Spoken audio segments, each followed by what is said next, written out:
Welcome to Diwakar physics. चलिए हम energy chapter से चैप्टर 2 आईसीसी फिजिक्स का क्वेश्चन करेंगे, न्यूमेरिकल्स। तो यहाँ पर मैंने एक क्वेश्चन लिख के रखा है। तो इस वीडियो में आपको इस चैप्टर से जो मोस्ट इम्पोर्टेंट न्यूमेरिकल्स आपको सीखने को मिलेगा। तो पूरा वीडियो देखिए। तो चलिए पहला क्वेश्चन में हम शुरू करेंगे। इसमें बताता है when 40 Newton force acts in two different ways to displace a trolley in the same displacement। तो यहाँ पर आप देख सकते हैं, ठीक है। यहाँ पर 40 न्यूटन लगाया in the direction of force, in the direction of displacement, क्योंकि ये जो फोर्स लगाएंगे तो डिस्प्लेसमेंट भी आगे की तरफ होगा क्योंकि ट्रॉली विल मूव फॉरवर्ड। और यहाँ पर देखिए ये फोर्स 40 न्यूटन लगाया but at the angle 60 degree, और जो है ये जो ट्रॉली है ये आगे बढ़ेगा। Displacement will be in this direction, ठीक है। तो आपको निकालना है find the ratio of the work done in two cases. तो हम देख लेते हैं फर्स्ट केस में। तो यहाँ पर क्या क्या दिया है, फोर्स दिया है 40 न्यूटन,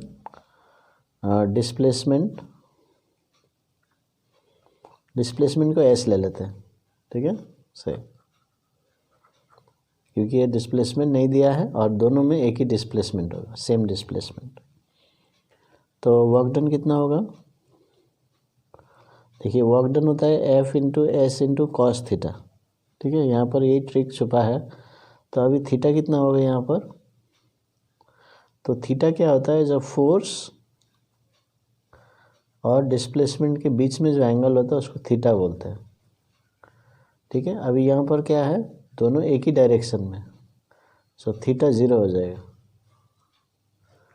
थीटा ज़ीरो हो जाएगा, ठीक है, एक ही डायरेक्शन में रहने से। तो याद कर लीजिए, परपेंडिकुलर में रहे तो 90 डिग्री हो जाएगा, नॉर्मल होने से 90 डिग्री में, ऑपोजिट होने से ये 180 डिग्री, ये 90 डिग्री। तो ये कुछ कंडीशंस आप देख सकते हैं।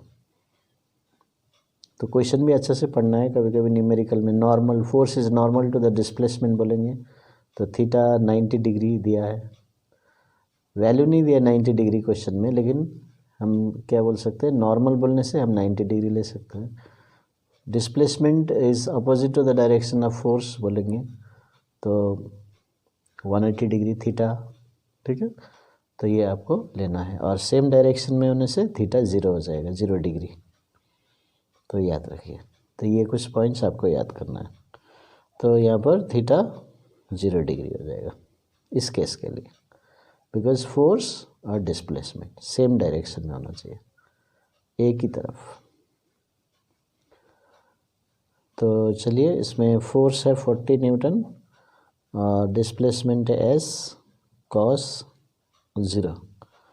तो 40 एस कॉस 0 1 होता है, तो 40 एस आ गया, 40 एस। अभी सेकंड केस में जाते हैं हम लोग।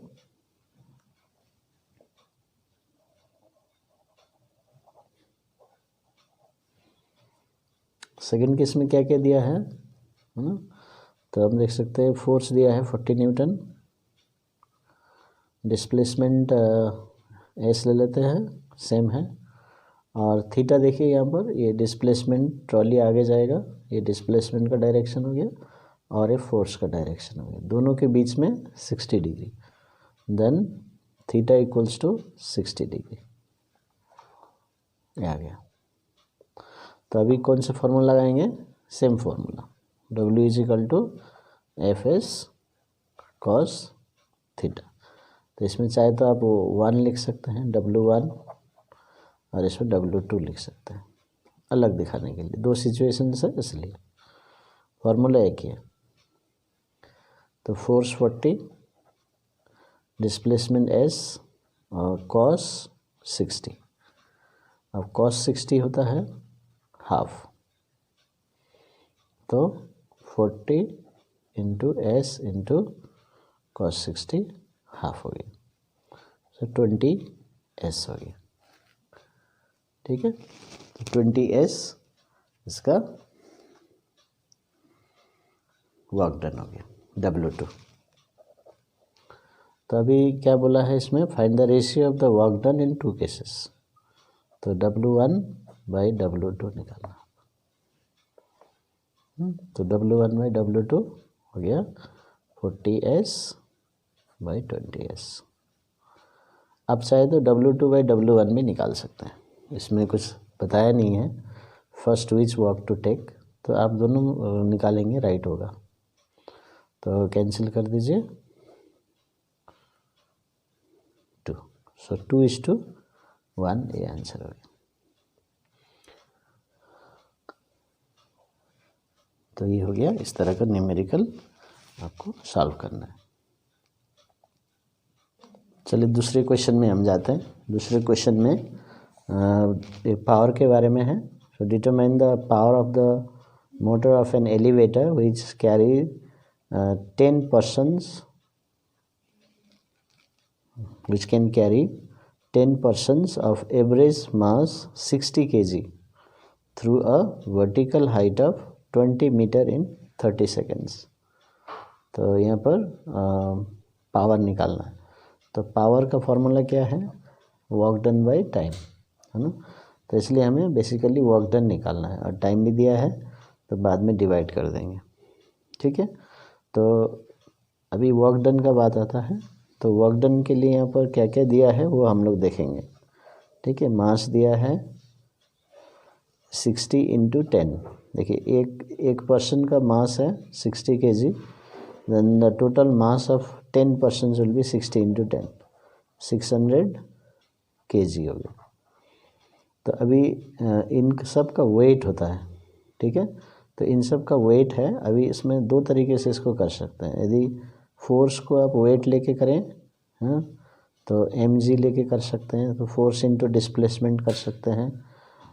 Work done is equal to force into displacement कर सकते हैं। नहीं तो फोर्स इनटू डिस्प्लेसमेंट क्या होता है, फोर्स mg हो गया, और डिस्प्लेसमेंट यदि हाइट ले लेते हैं तो देखिए mgh हो गया। तो ये एक्चुअली पोटेंशियल एनर्जी का कॉन्सेप्ट हो गया। तो इस तरह से भी आप कर सकते हैं, या फोर्स निकालिए फिर हाइट लेके वर्क डन निकालिए, फोर्स इनटू डिस्प्लेसमेंट, तो वो भी कर सकते हैं। नहीं तो डायरेक्ट mgh भी निकाल सकते हैं। तो मैं आपको बता रहा हूँ, जब भी कोई चीज़ लिफ्ट किया जाएगा, है ना, जैसे वाटर पंप लिफ्टिंग वाटर, और person going upstairs, here the elevator is taking 10 persons up to certain height. तो ये सब जब ऊपर की तरफ लिफ्टिंग का बात आता है, and something is lifted, then हमेशा आप पोटेंशियल एनर्जी का फॉर्मूला लगाइए mgh, ठीक है। वर्क डन के लिए हो, या पोटेंशियल एनर्जी के लिए हो, या टोटल एनर्जी के लिए हो, तो आप लगा सकते हैं। तो यही हम करेंगे। तो g का वैल्यू इसमें दिया है,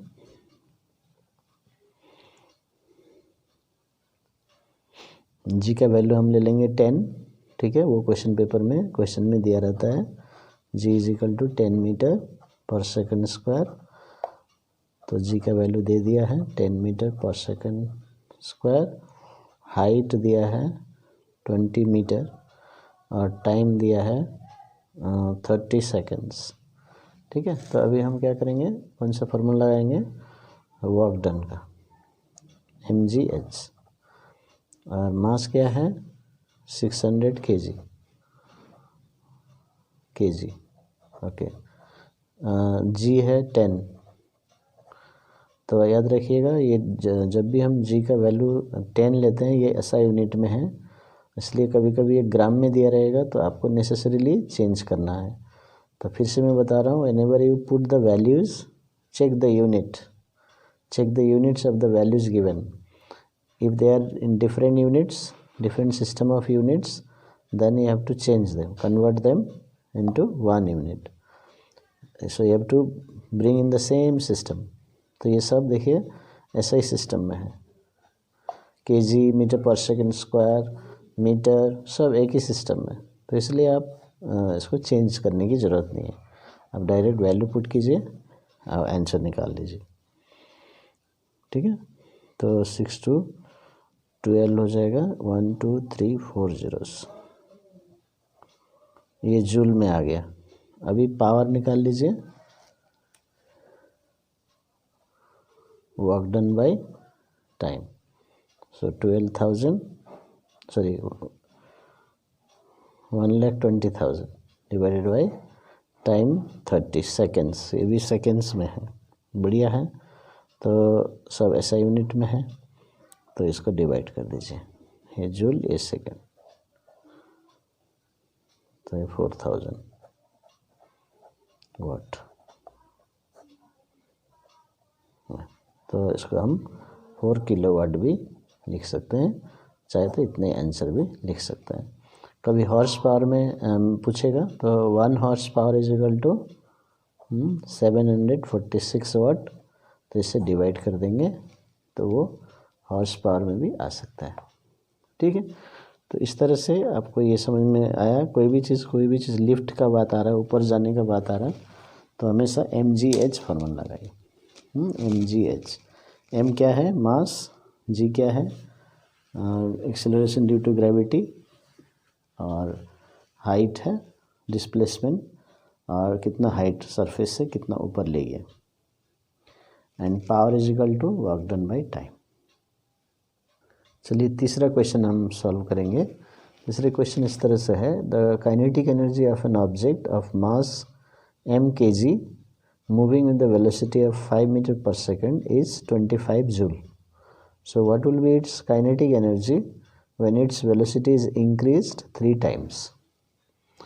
तो इस टाइप का क्वेश्चन भी बहुत ही इम्पोर्टेंट है। सो काइनेटिक एनर्जी का बात है, तो काइनेटिक एनर्जी का फॉर्मूला हाफ mv स्क्वायर है। So half into mass into velocity square. तो यहाँ पर कंपेयरिंग का बात आता है, पहले कितना था बाद में कितना है। ठीक है, तो कंपेयरिंग का जब भी बात होता है तो पहले आप निकाल लीजिए K1, यानी कि पहले का kinetic energy half m1 v1 square. तो बस मैंने 1 लगा दिया क्योंकि पहले का है, पहले का मास पहले का वेलोसिटी। अभी काइनेटिक 1 क्या है, देखिए 25 जूल है, हाफ मास क्या है m, और वेलोसिटी क्या है इसमें 5 मीटर। ठीक है, सो 5 स्क्वायर हो गया। तो ये आप इसको इस तरह से लिख सकते हैं, हाफ इंटू m इंटू 25। तो ये इसको इस तरह से लिख के रखिए। ठीक है, आप चाहे तो यहाँ से मास भी निकाल सकते हैं, है ना, मास भी निकाल सकते हैं। चलिए निकाल लेते हैं, क्योंकि only mass is the variable here, बाकी सब दिया है। तो मास कितना होगा, क्रॉस मल्टीप्लाई करिए। तो क्रॉस मल्टीप्लाई जब करते हैं तो 50 is equal to m into 25। So 25m equals to 50, तो m equals to 50/2, it is 25, it is 2। तो 2 kg मास हो गया। तो मास आ गया अभी, है ना। तो अभी K2 निकालें, second kinetic energy. Second kinetic energy half m2 v2 square. देखिए K2 मतलब kinetic energy afterwards depends on mass and velocity. उस समय कितना मास है, उस समय कितना वेलोसिटी।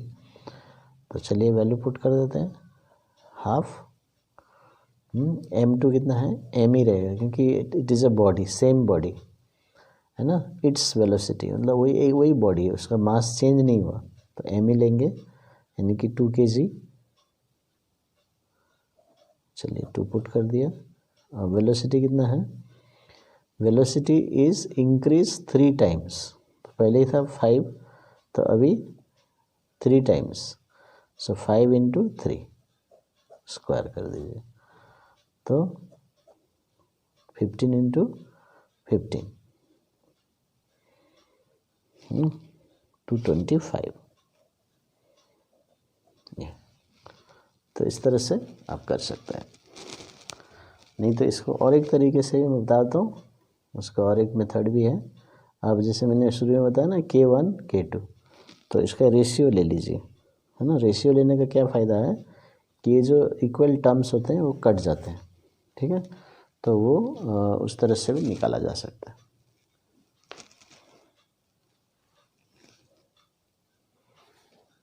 जैसे K1/K2, K1 लिख लीजिए एक्सप्रेशन और K2 लिख लीजिए, उसका डिवाइड कर दीजिए, half m1v1 square half m2v2 square. तो अभी हाफ कैंसिल हो जाएगा, देखिए m भी कैंसिल हो जाएगा, सेम है। अभी v1 v2 कितना होगा, v2 is the velocity is increase 3 times, so 3v1 square हो जाएगा। तो ये हो गया v1 square by 9v1 square. तो क्या हो जाएगा, ये v1 भी कट जाएगा। तो इधर K1 कितना था, K1 is given 25/K2, so K2 is equal to 25 × 9, देखिए 225 जूल। इस तरह से भी कर सकते हैं। तो जो आसान लगेगा वो करना है। आईसीसी में कौन सा मेथड किया वो नहीं देखा जाएगा, कैसे किया वो देखा जाएगा। How is it done, is it correct, are all the steps right, correct, then you will be given marks, you will be awarded marks. अभी कोई भी पर्टिकुलर मेथड फॉलो करने का ज़रूरत नहीं, जो आपको आसान लगता है, सही है, वो सही तरीके से करना है, तो आपको मार्क्स मिल जाएगा, ठीक है। तो इस तरह से ये क्वेश्चन सॉल्व कर सकते हैं। चलिए फोर्थ क्वेश्चन हम करेंगे। तो फोर्थ क्वेश्चन इस तरह से है, stone of mass 400 gram is thrown vertically upwards with the velocity of 15 metre per second, calculate the potential energy at the greatest height reached. Second, kinetic energy on reaching the ground back, it will fall down and it reaches the ground. By that time, what is the kinetic energy? And total energy at its halfway point. Okay, halfway point, how much energy is there, halfway point. So the concept here is you throw from here with the velocity 15 meter per second. So what energy you are giving, kinetic energy. So as it going up, so kinetic energy keeps on decreasing as it is gaining potential energy, and at its maximum point, okay, maximum point, the velocity becomes 0. So the upward velocity becomes 0 with which it was traveling up, because gravity is attracting, so velocity decreases and finally it comes to 0. Now kinetic energy is 0 now, because velocity is 0. Kinetic energy formula is half mv square. Initially you have given velocity, so it has kinetic energy, it is moving also, so it has kinetic energy. But when it goes to the maximum height, the kinetic energy becomes 0. Then is the energy destroying? No. By the law of conservation of energy, energy can neither be created nor be destroyed, so it can be changed. So that means the kinetic energy here must be changed to another form, and that is potential energy, as it is gaining the height. Okay, then whatever kinetic energy you have given here initially, that will be equal to potential energy. So first part, potential energy at maximum height is equal to kinetic energy. So what is the kinetic energy given to the body? That means half mv square. So initially whatever kinetic energy you have given, that will change into potential energy here. So that's the concept based on law of conservation of energy. Then you put the values and solve. 400 and velocity is 15 square. Now you see, am I right to write like this? No, I am wrong because this is in gram and this is in meter per second. So this also I have to change. So divide by 1000, it will be converted into kg. Then you will get answer in joule.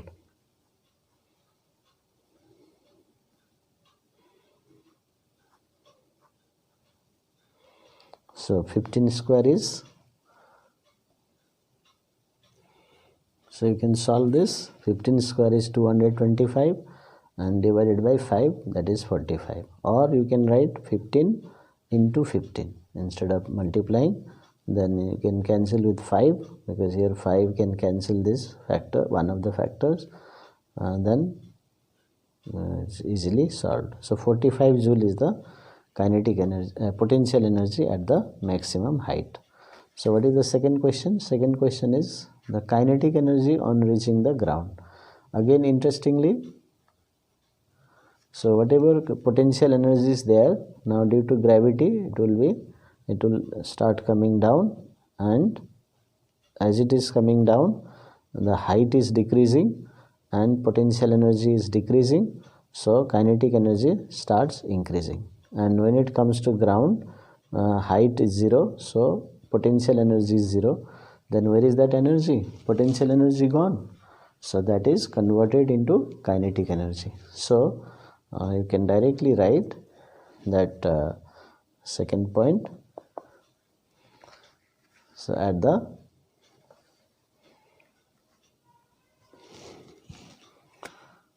or on reaching the ground,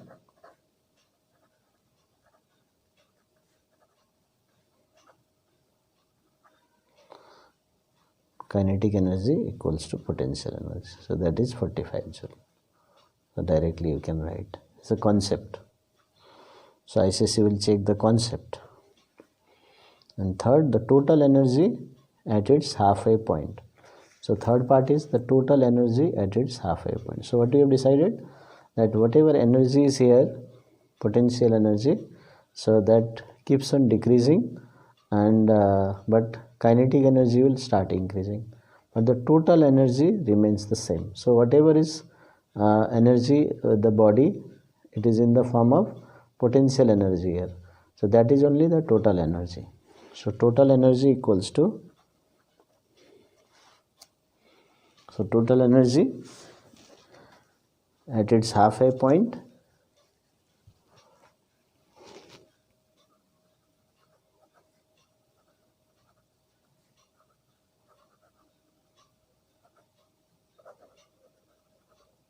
is equal to 45 joule only, because the total energy remains constant by the conservation of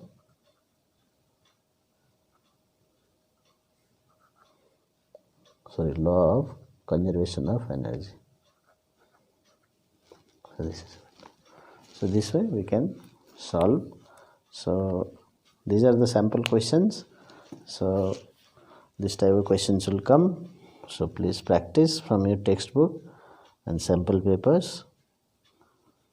So thank you very much for watching my video.